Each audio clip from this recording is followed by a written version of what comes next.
అహల్యను పాప విమోచనం చేసి పరశురాముని గర్భభంగం చేసి కైకవర్ణంచే 14 ఏళ్ళు అరణ్యవాసంలో ఉండగా రావణాసుడు సీతను ఎత్తుకుపోవగా లంకాపురమున కేగి లంక దహనం చేసి రావణాసురుణ్ణి వధించి విభీషణుకు పట్టం కట్టి తిరిగి వచ్చి పట్టాభిషేకుడై సుఖంగా రాజ్యంను వేలుకును.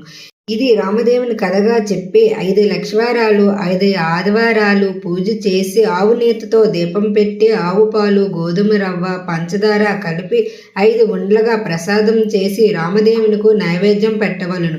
1 ఉండ రామదేవునికి, 1 ఉండ బ్రాహ్మణునికి, 1 ఉండ ముత్తైదులకు, 1 ఉండ ఇరుగు పొరుగు వారికి, 1 ఉండ భార్య పిల్లలు తినవలను. ఈ విధంగా 5 లక్ష్మీవారాలు పూజ చేయమని చెప్పును.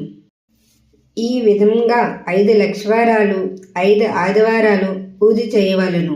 నిత్యం రామదేవుని కథ చెప్పుకుంటూ అష్ట ఐశ్వర్యాలతో తులుతూగుతున్నారు.